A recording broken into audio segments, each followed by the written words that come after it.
You're on board with him. And one thing he was worried about going into this race was all that dirty air created by 34 cars. But right now, the position he's in, he actually has a small advantage because everybody else is opening the air up in front of him. And he, oh, here we go. Trouble, contact, and a huge crash. Oh. Up in turn number 2. Oh, multiple cars involved. Oh, my. It looks like Dan Wheldon may be involved in it.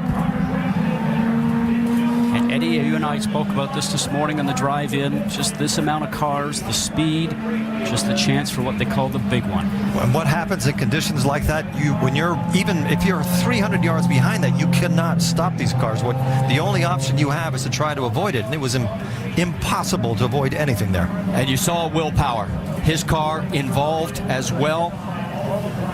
My. What a mess. That's Townsend Bell that was, I think his car was up on its side there, the 22. 15 there of Jay Howard. An additional entry, excuse me, is up to 19 to 15. I can't see with the sun shining there. Some of the car is broken. They're showing that as Alex Lloyd, the 19. It is the 15 and Jay Howard. Yes. One of the cars actually flew for about 200 yards in the air. Red flag is out here at Las Vegas Motor Speedway on lap number 12. And from high above, you can see the carnage. We talk about the car going through the air. Eddie, you know that these cars run so low down to the ground. We mentioned before, we saw them hitting the ground and sparking, that anything underneath the car, underneath the floor, underneath the tub, really just gets the air underneath the car itself, and up it will go. We saw J.R. Hildebrand out of his car. There is Dario Franchitti. Somehow he managed to get through the carnage, but Sure, guys, I mean, there's just nothing I can do. Will Power did not. 10-4. They are going to stop you at pit lane on the right-hand side. They want the drivers to stay in the cars. What Franchitti was alluding to is there's nothing he can do avoiding the debris that's on the track. Well, there is debris everywhere. You can see just how many cars are literally torn apart.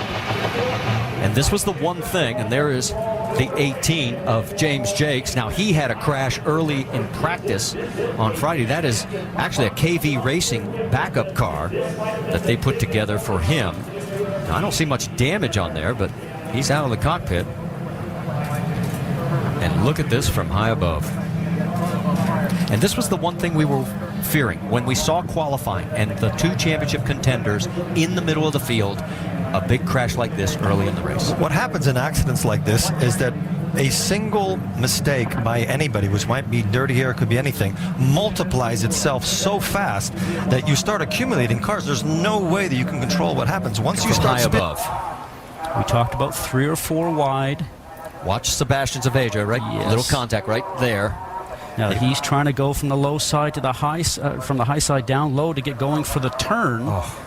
And what ends up happening is that he got stuck back up there, turned around, tried to take another move going down, guys, and the back end started to come around, and that started the chain reaction. He was uncomfortable being on the top lane, and he tried, like you said, there's the car.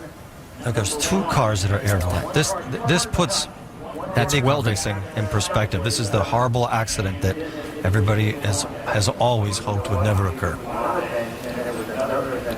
And as we said, 15 cars we now know of involved out of the 34 that started.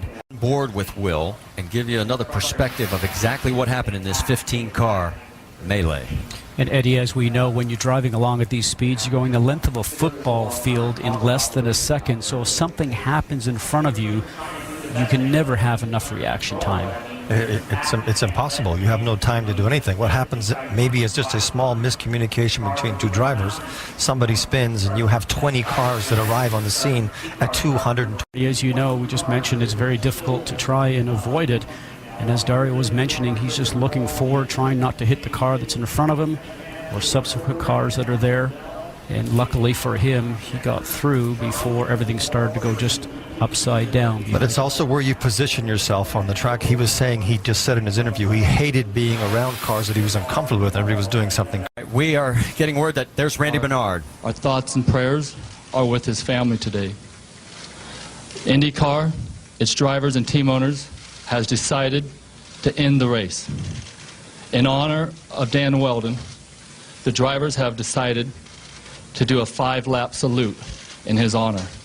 It will take place in approximately 10 minutes. Thank you. There will be no one-on-one interviews or questions. Thank you. Did he confirm he's... All right, we came in late on that, and folks, this is the hardest part of our job, and the last time I had to do this was 2006 with Paul Dana, but we have lost Dan Wheldon today here at Las Vegas Motor Speedway. A tragic accident on lap number. And here we are on the track, everybody lined up along pit lane, and there is the field of 19 cars that survived that horrific crash and made it through for the 5-lap salute to Dan Wheldon. When they begin this 5 laps, folks, we're just going to sit back and reflect with you.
be a possibility of racing.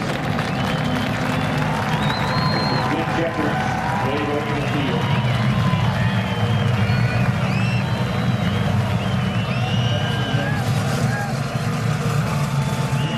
Racing machine at 220 miles an hour. The inevitable fact is this can happen. As here. So the tribute laps have been completed. So the 2011 Izod IndyCar Series comes to a close, but not the way that any of us had anticipated nor wanted.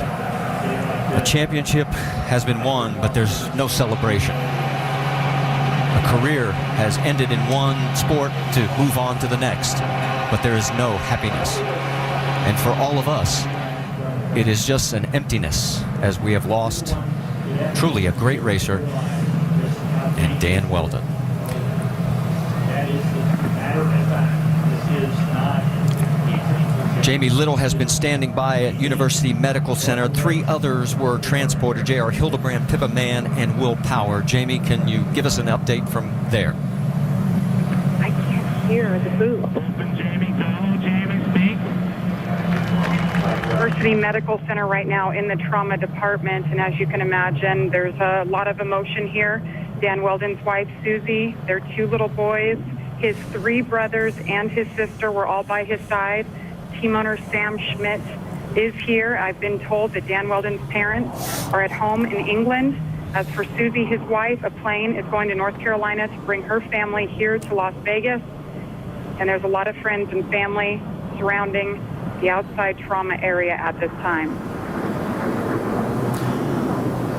All right, Jamie, and obviously there's no more information available for J.R. Hildebrand, Pippa Mann, or Will Power, as they are still being treated over at University Medical Center. With this, we close out the season, Scott. Like I said, not the way we were anticipating at all. Absolutely not, Marty. And I think of Dan Wheldon, just a superb person, a very, very fast race driver, somebody that I'm going to certainly miss, not only here at the IndyCar track, but saw him all the time at the kart track, and somebody that all the young drivers looked up to, Eddie. And we'll continue to look up to an amazing human being with so much enthusiasm, and I'm at a total loss. I just can't believe what just happened. He always had a smile on his face. In fact, he had actually done 3 television broadcasts with our Versus crew, the people that do the races when we're not on. And who knows, he may have had a career there. Many people ask me why I always sign off till we meet again. Because goodbye is always so final. Goodbye, Dan Wheldon.